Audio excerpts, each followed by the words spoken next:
तो यीशु मसीह का कहना ये भी है कि मैं जो तेरा परमेश्वर हूँ, मुझसे जो तू प्रार्थना करते हो, मेरे सामने जो तू झुकते हो, जो मेरे आराधना के लिए आगे बढ़ते हो, मुझसे जो मांगने वाले लोग हो तुम, तो ये जान लो कि मैं आत्मा, हालेलुया, ये जान लो कि मैं आत्मा हूं। मैं यीशु के शकल में, शरीर में आया तो यीशु के शकल में आया, लेकिन मैं आत्मा हूँ।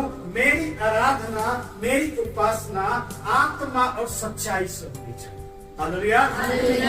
अब आत्मा सच्चाई से आराधना कैसे करेंगे?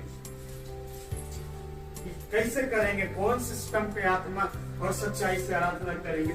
बहुत तरह का प्रचारक है, सब अपना अपना ज्ञान देता है। बाइबल पढ़ेंगे, लिखा हुआ है सारे बातों को परखो और जो भली है उसे ग्रहण करो, हालेलुया। सब लोग अपना अपना ज्ञान देते रहेंगे, अपने अपने अनुभव से।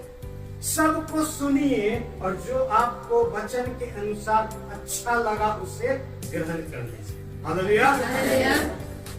अब इसका मतलब ये नहीं कि कोई एक टांग पर ऐसे प्रार्थना करता है हाथ उठा के, तो आप भी नकल करिए, वैसे ही करने लगे। समझ रहे? प्रार्थना का अध्ययन करेंगे ना बाइबल में, तो प्रार्थना कई एक तरह का होता है। सबसे पहले प्रार्थना होता है व्यक्तिगत प्रार्थना। व्यक्तिगत प्रार्थना मतलब आपका अकेले का, खुद का परमेश्वर के साथ बातचीत करना, हालेलुया। अब व्यक्तिगत प्रार्थना करेंगे ना, तो सिस्टम क्या है? व्यक्तिगत प्रार्थना के वक्त में आप जहां भी है, तो आप अपने इच्छा के अनुसार या घुटना पे आकर के ऐसे करके प्रार्थना करिए, या ऐसे करके प्रार्थना करिए, या ऐसे करके प्रार्थना करिए, चाहे ऐसे करके प्रार्थना करिए, चाहे ऐसे करके प्रार्थना करिए, चाहे ऐसे करके प्रार्थना करिए, जैसे करिए। बाइबल में सबका वर्णन है, समझ में आ रहा? सबका वर्णन है। ये नहीं कि बस अब यानी एक चीज सीख गए तो इसे। आत्मा से प्रार्थना, आराधना करने का क्या तरीका होना चाहिए?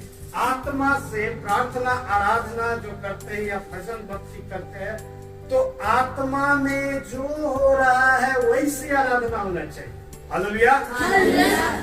अगर आत्मा कहेगा खड़े होकर हाथ उठा करके करो प्रार्थना, तो वैसे ही करना है। अगर आत्मा कहेगा लेट करके, लेटे हुए भी प्रार्थना करते हैं, करते आए हैं, कहिए सब बाइबल में अपना अपना सिस्टम है ना। बाइबल में बहुत चीज ऐसा है जिसको ठीक रीति से शिक्षा लोग नहीं देते, है ना। यीशु की बात को सुनिए। यीशु मसीह क्या बोले? आत्मा सच्चाई से। यीशु मसीह ये बोले आत्मा सच्चाई से। और वचन पढ़ेंगे ना, वचन में तो लिखा है कि आत्मा में प्रार्थना किया करो, हालेलुया। आत्मा में प्रार्थना मतलब शरीर को त्याग देना है ना? शरीर में आपका 5 ज्ञानेंद्रियां हैं। शरीर में आपका 5 ज्ञानेंद्रियां है। आंख है, कान है, नाक है, जीभ है और ये त्वचा है, त्वचा। शरीर में 5 ज्ञानेंद्रियां है। आत्मा में प्रार्थना करने का मतलब शरीर के हर एक बात को छोड़ दीजिए, हालेलुया। शरीर का सारे काम को मार देना।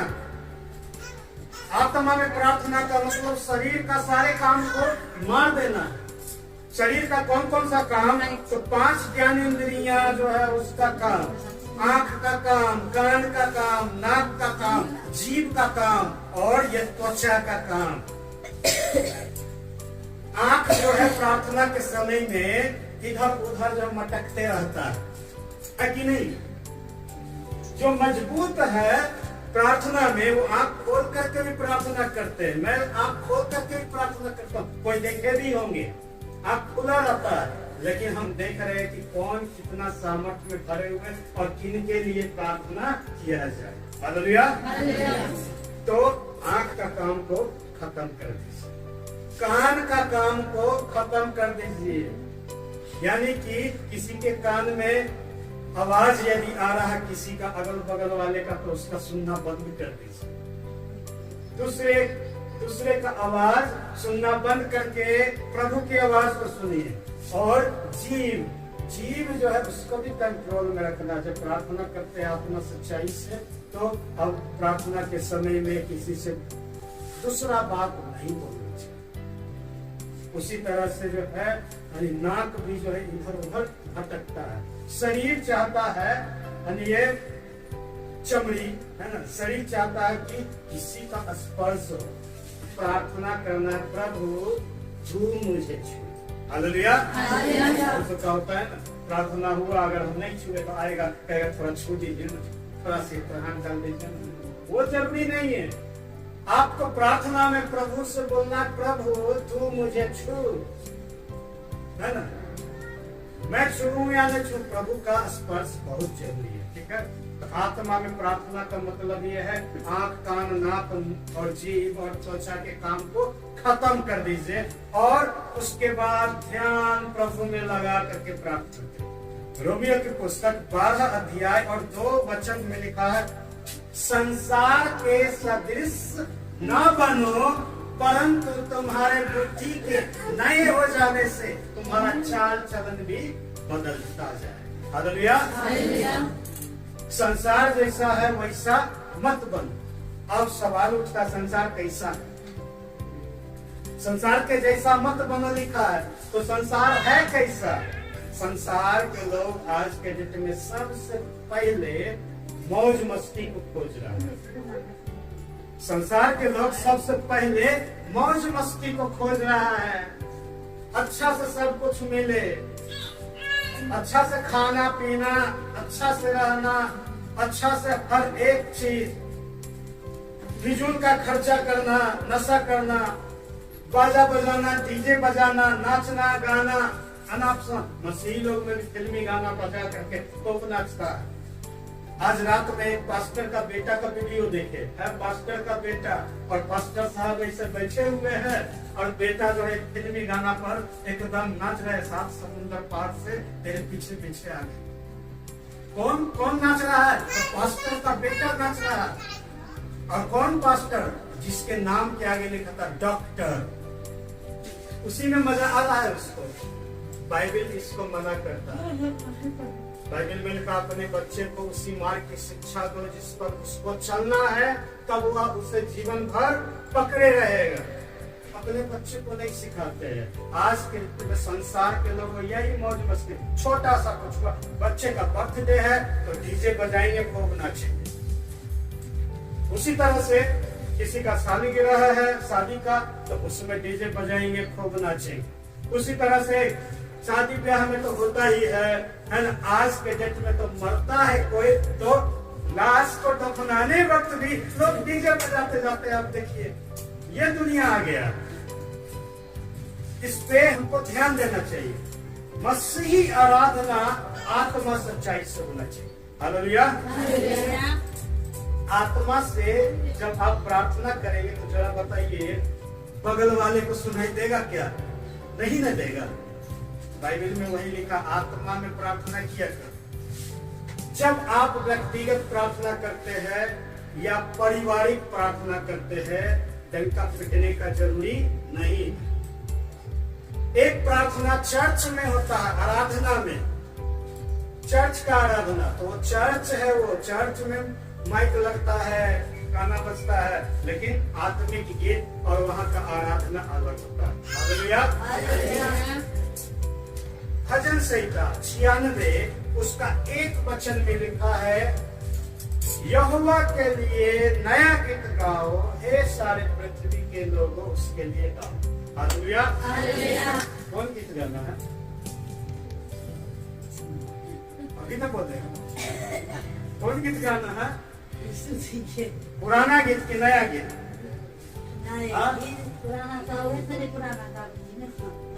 नया गीत गाना है ना। बाइबल में लिखा, यहोवा के लिए नया गीत गाओ, तो नया गीत का मतलब क्या है? पहले जो हम गाना गाते थे उसको कचरा के डिब्बा में डाल दीजिए, अब नहीं चाहिए तुम्हारा वो गाना, चलो रखो। आज अभी गाना गा रहे थे, ध्यान से एक एक शब्द को सुन रहे थे और गाना में बहुत गलती है।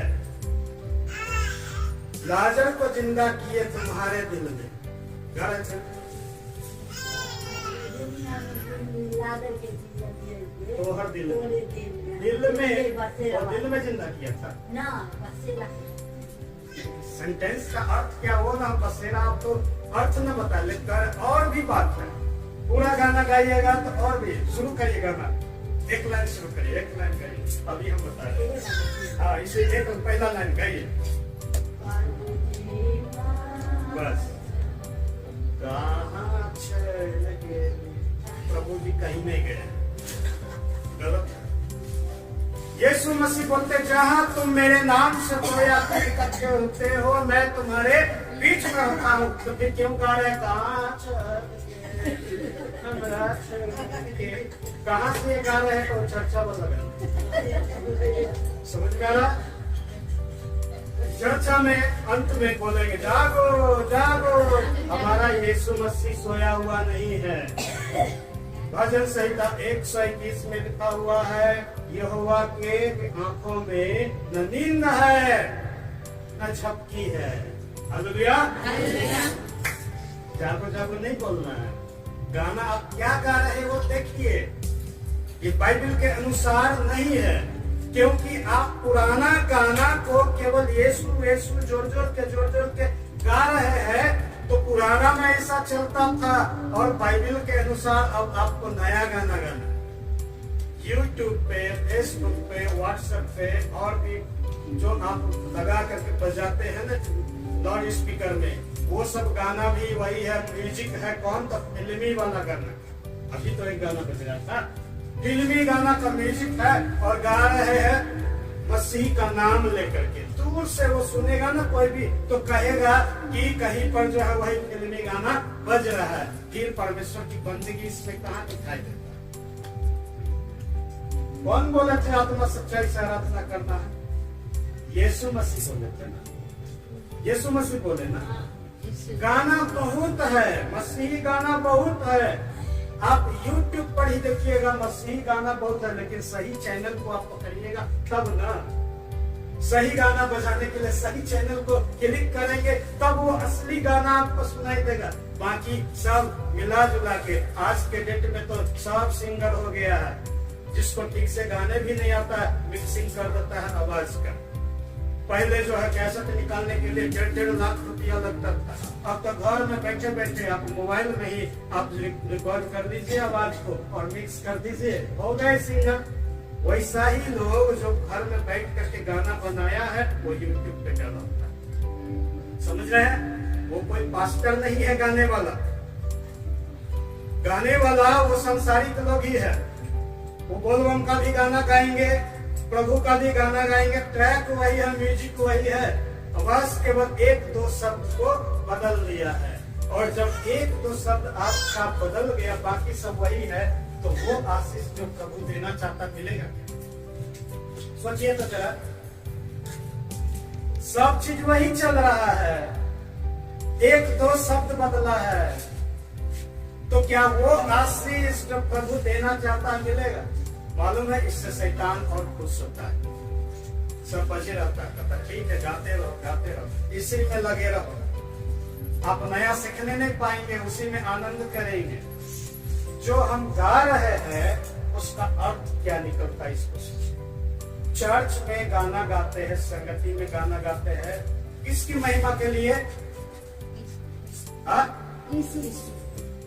बोलिए तो डर लग रहा है क्या? जोर से बोलिए, किसकी महिमा के लिए? यीशु प्रभु की महिमा के लिए। फिर मेरा नाम उसमें लेने का क्या जरूरी है? इंसान का नाम लेने का क्या जरूरी है? और वो प्रभु को ठीक से जाने नहीं कि वो सोया है कि जागा है, कि उठा हुआ है कि बैठा हुआ है, वो कैसा प्रभु है, सुनने वाला है कि नहीं सुनने वाला। वो चले गए कि है हमारे बीच में, है ना? वो चले नहीं गए है, तो फिर हम क्यों गा रहे हैं कि कहाँ चल गए? हाँ, तो वही समझ लीजिए, तो वही समझ लीजिए। तो हमारा गाना, आराधना ये गलत होता है, गलत होता है, जिसके कारण वो प्रभु यीशु मसीह जो आशीष देना चाहता है वो हमें नहीं मिलता है। क्योंकि वही यीशु मसीह बोलते हैं परमेश्वर आत्मा है, इसलिए अवश्य है कि आत्मा सच्चाई से उसका भजन होना चाहिए। और अभी हमने कहा कि संसार के सदृश ना बनो, बुद्धि के नए हो जाने से।